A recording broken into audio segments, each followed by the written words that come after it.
Hello everyone, welcome back to my channel. So दोस्तों, आज हम लोग डिस्कस करने वाले हैं एक्सेल का एक बहुत ही एडवांस फीचर। उसको हम लोग बोलते हैं ट्रेस प्रेसिडेंट्स एंड डिपेंडेंट्स।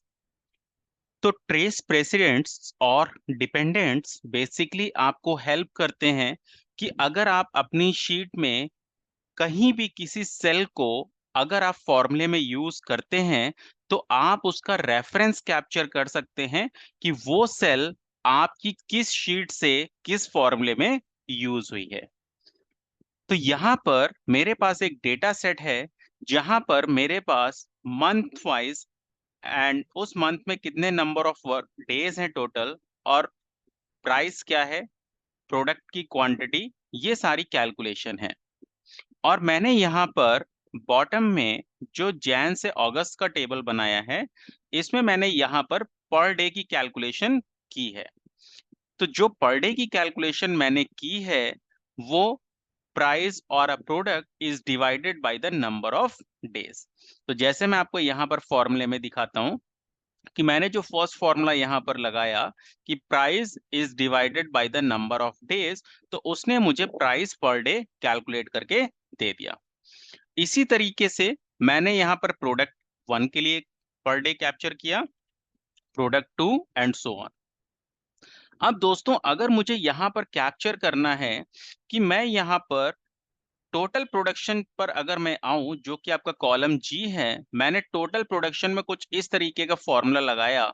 अब यहाँ पर या तो आप एक एक सेल को रीड करेंगे, या फिर अगर मैं डायरेक्टली ये चाहता हूं कि इस सेल में अगर मैंने किसी सेल को यूज किया है तो वो सेल्स ऑटोमेटिकली मेरी एरो से हाईलाइट हो जाएं, तो इस केस में दोस्तों यहां पर हम यूज करेंगे ट्रेस प्रेसिडेंट्स का, जो कि आपको फॉर्मूलाज टैब में दिखता है। तो जैसे मैंने ट्रेस प्रेसिडेंट्स पर क्लिक किया तो उसने मुझे यहाँ पर ये आइडेंटिफिकेशन दिया कि आपके पास इस सेल में जो आपने फॉर्मूला इंप्लीमेंट किया है उसमें आपने कौन कौन सी सेल्स को यूज किया है।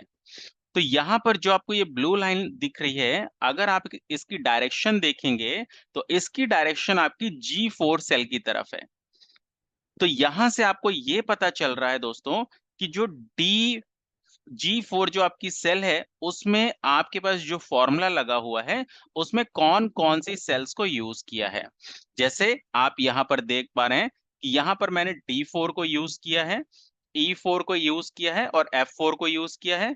एंड ऑल्सो मैंने यहाँ पर इस D14 को, E14 को और F14 को भी मैंने यूज किया हुआ है। तो यहाँ पर आप इस तरीके से ट्रेस प्रेसिडेंट्स पर क्लिक करके आप किसी भी सेल का रेफरेंस कैप्चर कर सकते हैं कि उसमें जो फॉर्मूला इंप्लीमेंट है उसमें कौन कौन सी सेल्स को यूज किया है। अगर आपको इस एरोस को हटाना है तो आप सिंपल रिमूव एरोस पे क्लिक कर दीजिएगा। दूसरा होता है दोस्तों ट्रेस प्रेसिडेंट्स।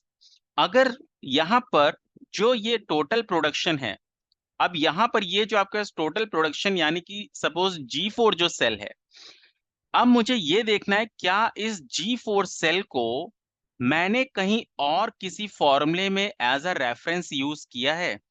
तो उसके लिए दोस्तों मैं क्लिक करूंगा ट्रेस डिपेंडेंट्स पर।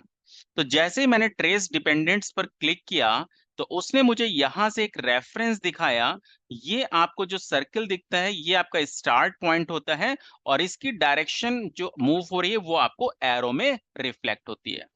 तो इसका मतलब ये है कि मैंने G4 सेल को यहां पर G14 में फॉर्मूले में यूज किया होगा।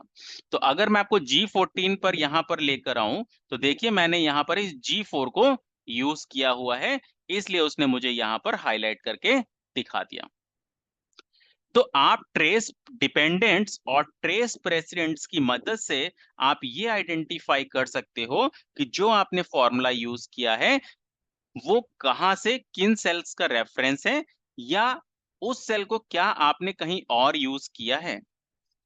तो आप इस तरीके से यहां पर इसको देख सकते हैं। तो जैसे ये देखिए मैंने यहां पर डेज 30 पर मैंने कर्सर रखा और मैं ये जानना चाहता हूं कि 30 को मैंने कहां कहां यूज किया, तो जैसे ही मैंने यहां पर क्लिक किया तो उसने मुझे यहां से दिखा दिया कि आपने इस नंबर ऑफ डेज को आपने इन सभी सेल्स में आपने इसको यूज किया है। तो इस तरीके से दोस्तों आपको ये ट्रेस प्रेसिडेंट्स और डिपेंडेंट्स पता चलता है।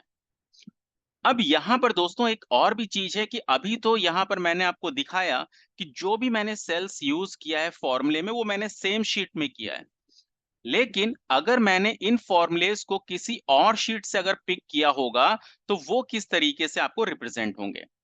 जैसे अगर आप डेटा 2 टैब में देखते हैं तो मैंने यहाँ पर जो पर डे की जो अमाउंट था उसको मैंने यहाँ पर सम किया है। तो जैसे यहाँ पर प्रोडक्ट 1 के लिए जो मेरा टोटल है वो टोटल आपका दिस रेंज है विच इज बेसिकली D12 से D19। तो अब मुझे ये चेक करना है कि क्या मैंने इस D12 को कहीं और यूज किया है। तो अगर मैं दोस्तों यहां पर क्लिक करता हूं ट्रेस डिपेंडेंट्स पे, तो यहां से देखिए अगर आपका सेम शीट में इस सेल को यूज किया है सेम शीट में, तो आपको इस तरीके से ब्लू लाइन में एरोज में रिफ्लेक्ट होता है, जो कि एरो यहां पर जा रहा है G2 की तरफ। तो आपको ये बता रहा है कि आपने इस D12 सेल को एक तो आपने G2 सेल में यूज किया है, प्लस यहां पर देखिए आपको एक डॉटेड लाइन के साथ एक ये शीट का एक आइकन दिख रहा है। तो अगर आपको इस तरीके से शीट का एक आइकन दिखता है तो इसका मतलब आपने इसको किसी शीट में यूज किया है आपने इस सेल को। अब ये कैसे पता चलेगा कि मैंने कहां पर यूज किया है इसको। तो यहां पर दोस्तों ये जो आपको एरो दिख रहा है शीट के आइकन के साथ, इस पर अगर आप डबल क्लिक करेंगे दोस्तों तो ये गो टू विंडो ओपन होता है। इस गो टू विंडो में यहां पर आपको रेफरेंस दिखाता है। तो यहां पर इस रेफरेंस को देखिए ध्यान से, यहां पर ये बोल रहा है trace precedents and dependent in Excel dot XLSX, जो कि मेरी फाइल का नाम है। और ये बता रहा है कि डेटा 2 नाम का एक टैब है जिसमें आपने इस B2 सेल को यूज किया है। तो अगर मैं दोस्तों यहां पर इस B2 सेल में जाता हूं तो देखिए मैंने यहाँ पे इस D12 सेल को यूज किया है ना, दिस वन।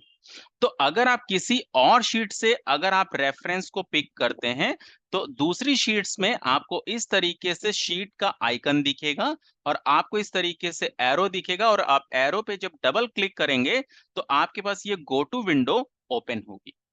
आपने जितनी नंबर ऑफ शीट्स में उस सेल को यूज किया होगा आपको इस गो टू विजार्ड में यहां पर लिस्ट बॉक्स के अंदर आपको हर एक शीट का रेफरेंस दिखेगा। सेम इसी तरीके से दोस्तों अगर मैं डेटा 2 में हूं और मुझे अगर यहां पर इसकी डिपेंडेंसी पता करनी है एग्जांपल, तो मैंने यहां से B2 सेल को सेलेक्ट करके जैसे ट्रेस प्रेसिडेंट्स पे क्लिक किया तो यहां से देखिए आपके पास ये डॉटेड लाइन आ रहा है एंड इट सेज कि यहां पर एरो देखिए, एरो यहां पर यूज हुआ है, यानी इस सेल पर जो डेटा ट्रांसफर हो रहा है वो एक शीट से हो रहा है। अब किस शीट से हो रहा है तो आप इस आइकन पे डबल क्लिक करिएगा दोस्तों। तो यहां पर देखिए आपको ये रेफरेंस दिख रहा है कि यहाँ पे जो डेटा आ रहा है वो आपका डेटा 1 नाम का एक टैब है जिसमें D12 से D19 तक की रेंज को कैप्चर किया गया है। तो आप इस तरीके से यहाँ पर आइडेंटिफाई कर सकते हैं कि आपने किस फॉर्मूले में किस शीट को यूज किया है, कहां से आपने रेफरेंस लिया है। तो इस तरीके का आइडेंटिफिकेशन के लिए आप कैप्चर कर सकते हैं दोस्तों ट्रेस प्रेसिडेंट्स और ट्रेस डिपेंडेंट्स को। सो आई होप कि आप लोगों को ट्रेस प्रेसिडेंट्स और डिपेंडेंट्स का कॉन्सेप्ट समझ में आया होगा दोस्तों। अगर आपको कोई भी चैलेंज है, कोई भी प्रॉब्लम है in the understanding, so you can post your query into the comment section and I will answer your query there, or also I will explain your query into the next topic. Thank you so much everyone.